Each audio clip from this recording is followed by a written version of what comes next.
देखिए आज केमिस्ट्री का हम जो इम्पोर्टेंट प्रश्न आ सकते हैं 12th के एग्जाम में केमिस्ट्री से उन क्वेश्चंस की चर्चा करेंगे। एग्जाम अब होने वाले हैं, तकरीबन 4 महीने की बात हो रही है, उसके बाद आपको एग्जाम देखने को मिलेंगे। तो केमिस्ट्री में क्या क्या इम्पोर्टेंट है, अगर कोई बच्चा तैयारी नहीं कर पा रहा है अभी भी, तो हम तकरीबन 20 क्वेश्चन यहाँ कराएंगे। 20 क्वेश्चन के बारे में बताएंगे कि ये इम्पोर्टेंट है, आप उनको पढ़ते रहें तो आपको बोर्ड के एग्ज़ाम में उन्हीं प्रश्नों में से तकरीबन 8 या 10 प्रश्न मिल जाएंगे, जिससे तुम अच्छे नंबर से पास हो सकते हैं। अगर तुम्हारी तैयारी सही नहीं है तो क्या क्या इम्पोर्टेंट है वो अब तुम्हें बता रहे हैं, देख लीजिए। सबसे पहले हम परासरण दाब की बात करेंगे। परासरण दाब का आंगिक प्रश्न हो, मोल प्रभास ये इम्पोर्टेंट है, इसका आंगिक प्रश्न। उन्नयन और अवनवन, इनके इम्पोर्टेंट प्रश्न आपको आंगिक प्रश्न के रूप में मिल सकते हैं। और दूसरे चैप्टर से मिल सकता है मोलर चालकता, ठीक है। तो पहले चैप्टर से आपको ये मिलेंगे, दूसरे से मोलर चालकता वाले आंगिक प्रश्नों की बात कर रहे हैं, न्यूमेरिकल्स।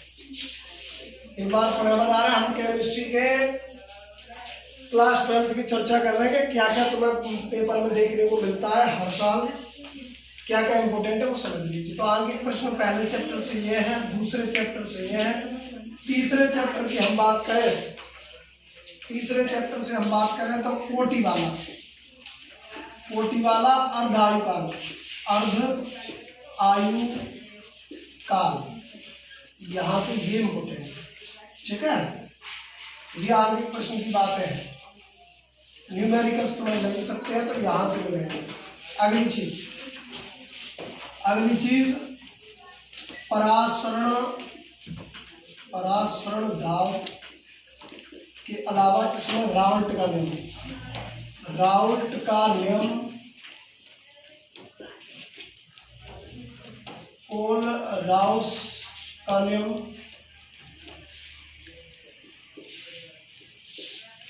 नयनस्ट समीकरण, आपको 1 या 2 नंबर में आपको ये मिल सकता है, ठीक है। इसके अलावा हम आगे बढ़ते हैं, थ्योरी के रूप में आगे बढ़ते हैं, तो आपको कोटि की अभिक्रिया किस किस चीज़ों पर निर्भर करती है, ये प्रश्न आ सकता है, ठीक है।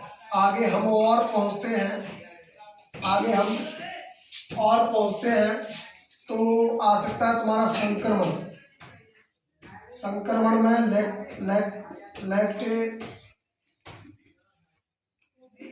लेंथेनाइड,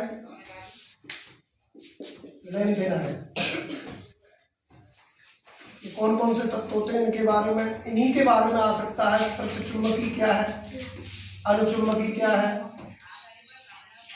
ठीक है। जैसे ये बढ़ते हैं ना, आपको मैं थोड़ा सा ये बता देता हूँ। जैसे ये 5 में बढ़ते हैं, युग्मीय कौन से हैं, अयुग्मीय कौन से हैं, पेयर्स वाले कौन से हैं, विदाउट पेयर कौन से हैं, ऐसी चीज आपको पूछी जा सकती है। अगला चैप्टर आ जाता है समायवता, इसमें आ सकता है, इसी से थोड़ा सा पहले की बात करें, उपसह संयोजक यौगिक, उपसहसंयोजक यौगिक में IUPAC नामकरण की चीजें पूछ सकता है आपसे। और क्या पूछ सकता है,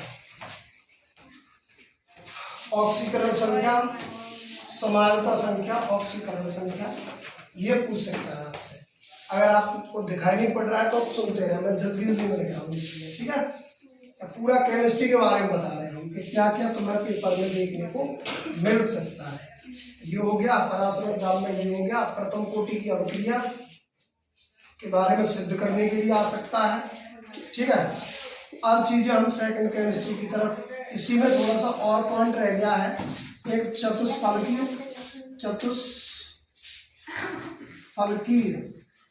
प्लस अष्टफलकीय, अष्टफलकी और लीगेंड इनके बारे में थोड़ी थोड़ी जानकारी आपको रहनी चाहिए। ठीक है, आगे प्रश्न 3 चैप्टर से आएगा। थ्योरी सिद्ध करवाने के लिए यहाँ से पूछ सकता है। नियम जो होंगे 3 नियमों से एक नियम आ जाएगा। और कोटि की अभिक्रिया किन चीजों पर निर्भर करती है। संक्रमण में या तो संक्रमण तत्वों के बारे में पूछ लेगा, 2-4 लाइन उसके बारे में पता होनी चाहिए। या एक्टिनाइड क्या है, लेंथेनाइड क्या है, ये पूछ सकता है। समानता में संयोजन यौगिक को पूछ सकता है।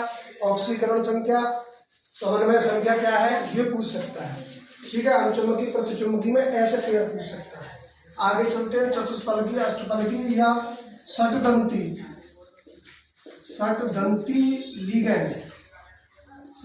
लीगेंड इसको पूछ सकता है। इसके अलावा हम आगे चलते हैं।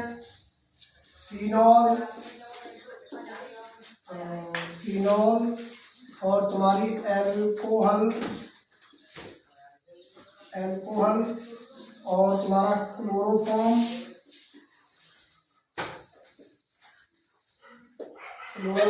ये हो गए 3। ईथर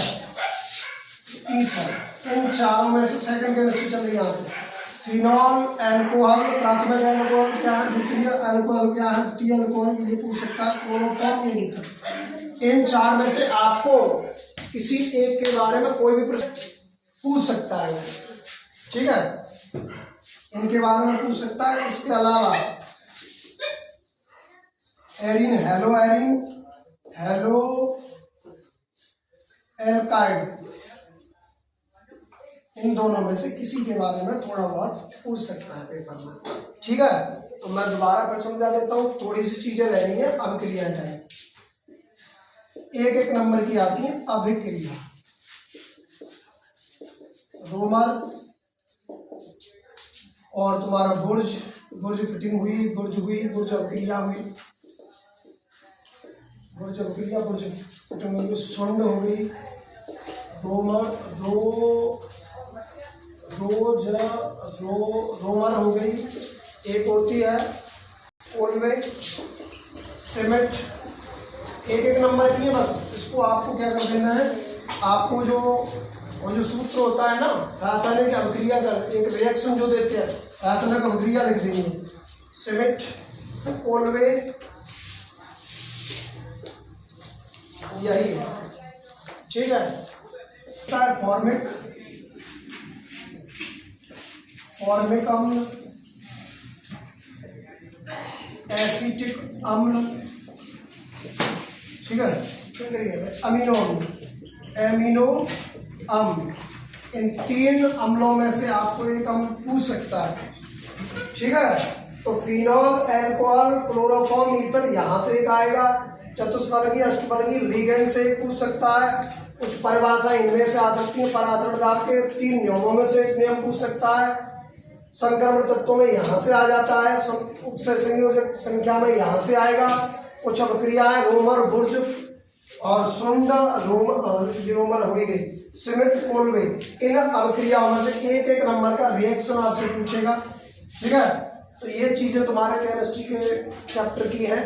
और आगे प्रश्न यहाँ से पूछेगा। मुझे लगता है वीडियो काफी बड़ी हो गई। आगे का प्रश्न यहाँ इन चैप्टरों में से आएगा। ठीक है, ध्यान रखना है, ज्यादा नहीं करें तो आप इन्हीं प्रश्नों का लगातार आप फेरते रहें, आप अच्छे नंबर से पास हो जाएंगे। इन्हीं प्रश्नों को आप लगातार फेरते रहें। इन्हीं शब्दों के साथ खराब स्वास्थ्य की वजह से हम क्लास नहीं ले पा रहे हैं, न कुछ काम कर पा रहे हैं, खुद की भी पढ़ाई नहीं हो पा रही है। बस जो इम्पोर्टेंट है कि अभी आप इन्हीं प्रश्नों के बारे में पढ़ते रहें, इनकी डिटेल्स करते रहें, जिससे आप अच्छे नंबर से पास हो जाए। धन्यवाद।